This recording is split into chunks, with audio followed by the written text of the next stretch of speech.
Hi friends, நாங்க travel பண்ணி போயிட்டு இருக்கும்போது ஒரு சில ஹெர்பல்ஸ் எல்லாம் நாங்க கலெக்ட் பண்ணோம். இது வந்து ஆவாரம்பூ கிடைக்கும் போதே பாத்தீங்கன்னா நாங்க நிழல்ல காய வச்சு பக்குவப்படுத்தி எடுத்து வச்சுக்குவோம். இது வந்து உங்களோட ஹேருக்கு மட்டும் இல்லாம உங்களோட ஸ்கின்னுக்குமே ரொம்ப நல்லது. இந்த ஆவாரம்பூ மட்டும் இல்லாம ஒரு சில ஹெர்பல்ஸ் எல்லாம் நாங்க கலெக்ட் பண்ணோம். சோ வாங்க நாங்க என்னென்ன ஹெர்பல்ஸ் எல்லாம் கலெக்ட் பண்ணோம்னு சொல்லி பாக்கலாம். அம்மா பச்சரிசி இலை, இது பாத்தீங்கன்னா வெட்டுக்காய பூண்டு இலை, துளசி, கற்பூரவள்ளி இலை, மருதாணி, பொன்னாங்கண்ணி, இது வந்து எங்களுக்கு ஆத்துலதான் கிடைச்சது, வேப்ப இலை,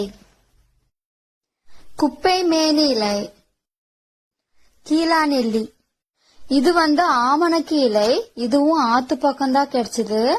எங்க பாட்டி வீட்டுக்கு போகும்போது எங்களுக்கு வேணுங்கிற ஹெர்பல்ஸை நாங்க கலெக்ட் பண்ணிட்டு வந்துருவோம். இது கரிசலாங்கண்ணி, இதுவும் எங்களுக்கு ஆத்துலதான் கிடைச்சது, பவானி ஆறு.